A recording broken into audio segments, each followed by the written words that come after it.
Hello friends, ఈ కథ మీకోసంలో ఈరోజు మనం చూడబోయే కథ రంగుల స్నేహం. ఒక అడవిలో చాలా అందమైన సరస్సు ఉంది. ఆ సరస్సు దగ్గర చాలా జంతువులు నివసిస్తూ ఉండేవి. అందులోనే ఒక రంగుల కప్ప కూడా ఆ సరస్సు ఒడ్డున నివసిస్తూ ఉండేది. దానికి తను చాలా అందంగా ఉన్నానని అహంకారం ఎక్కువగా ఉండేది. అయితే దానికి ఆ సరస్సులో ఇంకొక అందమైన మిత్రుడితో కలిసి ఈత కొట్టాలని కోరిక ఉండేది. ఒకరోజు ఆ సరస్సు దగ్గరికి ఒక నల్ల కప్ప వచ్చింది. అది నల్లగా చూడడానికి అసహ్యంగా ఉంది. అది పాపం ఈ రంగుల కప్ప దగ్గరకు వెళ్ళి, మనమిద్దరం స్నేహం చేద్దామా అని అడిగింది. దానికి రంగుల కప్ప దాన్ని చూడగానే, నీలాంటి కప్పలతో నేను స్నేహం చెయ్యను అని అసహ్యించుకున్నట్లు మొహం పెట్టింది. పాపం ఆ నల్ల కప్ప దాని మాటలకి బాధపడి అక్కడి నుంచి వెళ్ళిపోయింది. ఆ మర్నాడు ఒక అందమైన బాతు ఆ సరస్సు వైపు వచ్చింది. ఆ బాతు చూడడానికి చాలా అందంగా ఉంది. అయితే ఈ తెలివి తక్కువ కప్ప ఆ బాతును చూసి, ఇంత అందమైన బాతుతో స్నేహం చేసి ఈ సరస్సులో తిరిగితే చూసిన వారంతా నన్ను చాలా గొప్పగా అనుకుంటారు అని అనుకుంది. రంగుల కప్ప ఆ బాతు దగ్గరికి వెళ్ళి, నాతో స్నేహం చేస్తావా అని బాతుని అడిగింది. దానికి బాతు ఆశ్చర్యపోయింది.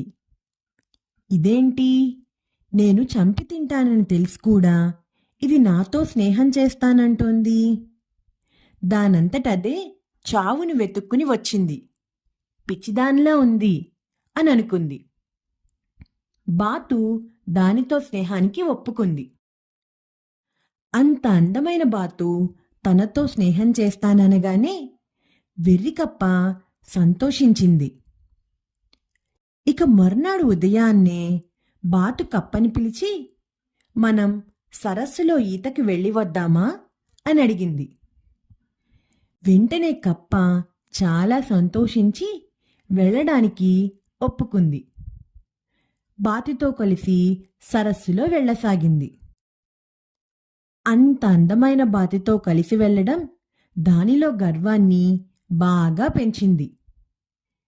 అన్ని కప్పలు తనని చూసి గొప్పగా అనుకుంటాయని కలలు కంటోంది.